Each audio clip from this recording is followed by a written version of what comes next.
The Farm of Silent Whispers. It all began in a forgotten corner of Europe, a village so remote that even the maps seemed to hesitate to name it. There, among the endless stretches of dying wheat and fog-covered fields, stood a small, crooked farmhouse. Its wooden walls were gray from rot, and its windows looked like blind eyes.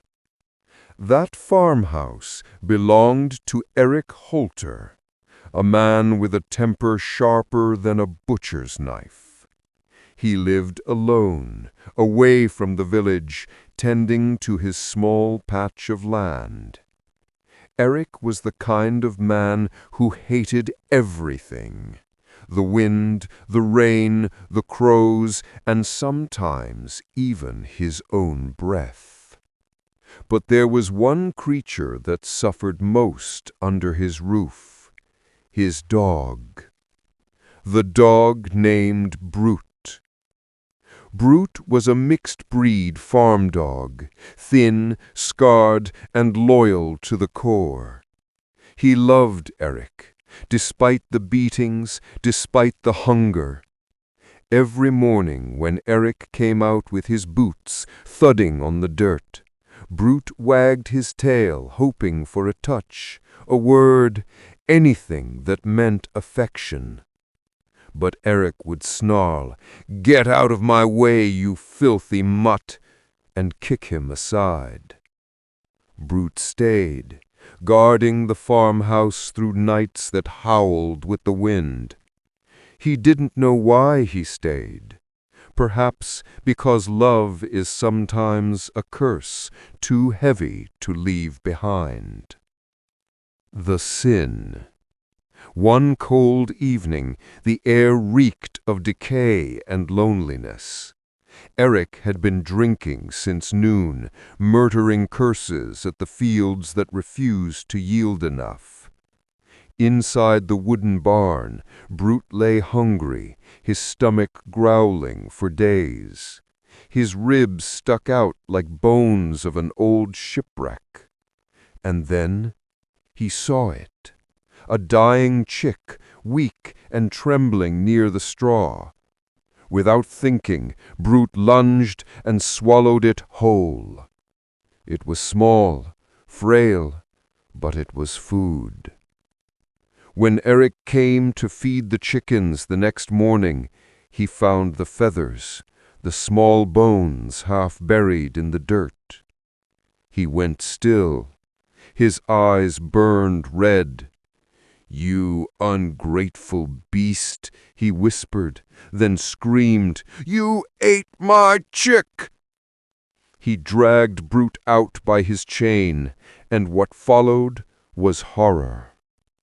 He beat him with a wooden stick until the sound of whimpers turned to silence.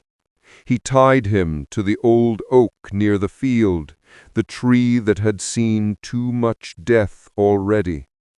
For days Brute was left there, without food, without water. Rain soaked his fur, flies swarmed his wounds, and his eyes, those faithful eyes, stared toward the farmhouse, waiting for Eric to forgive him. He never came. When Eric left for the nearby town one morning, he didn't untie the dog. He didn't even look back. By the time he returned 3 days later, Brute was gone. His body stiff, his chain digging deep into the tree bark. But Eric didn't bury him. He spat on the ground and said, "That's what you get for crossing me." He left the corpse hanging. That night, the wind changed. The air grew colder, and the silence in the farmhouse felt alive, as if it breathed with something unseen. When Eric went to bed, he heard it, a faint scratching noise outside, Scritch, scritch, scritch. He lit his oil lamp and looked through the window. Nothing. Just the old oak, its silhouette twisting under the moon. He went back to bed. The scratching came again, this time closer. He shouted, "Who's there? Damn kids!" Silence. Then, just before he blew out the lamp, he heard a sound that froze his blood. A whimper, soft, broken, like a dog crying from somewhere deep beneath the ground. The smell of rot. Days passed. Eric tried to forget, but the smell started. A thick, nauseating stench drifting from the tree. When he finally went to check, the body was gone. Only the chain remained, wrapped tight around the bark. He searched the ground. No footprints, no drag marks. That night, the scratching came again. This time, it was on the door. Slow, rhythmic, deliberate. Scritch, scritch, scritch. He grabbed his shotgun. His hands trembled. "Who's there?" he shouted. Then came a sound that didn't belong to any living thing. A low growl, deep and wet, as if coming from a throat filled with mud. He fired. The blast echoed through the fields. When the smoke cleared, the door was untouched. But on the wooden floor, he saw muddy paw prints leading inside. The haunting of the farm. The next morning, Eric found his crops ruined, claw marks along the soil, chicken feathers scattered across the yard, and on the wall of the barn, someone or something had scratched the words, "You left me." He ran back to the farmhouse, locked every window, every door, but the whispers followed. At night, he heard panting under his bed. When he leaned down with a candle, nothing.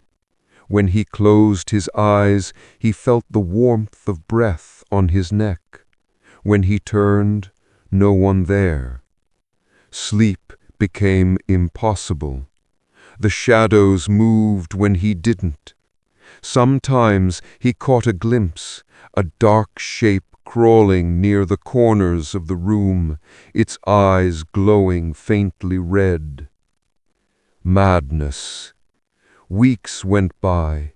Eric stopped eating, stopped going to town. He sat by the window, staring at the tree, mumbling, "I didn't mean to. I didn't mean to." The villagers started avoiding him. At night they could hear him screaming, sometimes barking like a dog, sometimes laughing. One stormy night, a traveler passing by the field saw him. Eric was outside, on all fours, howling toward the moon. His eyes looked hollow, his skin pale as wax, and chained around his neck the same rusty chain that once belonged to Brute. The final night. When the thunder rolled and the wind howled, the farmhouse lit up in flashes of lightning. Inside, Eric spoke to the darkness. "I fed you, I kept you. Why can't you just leave me alone?"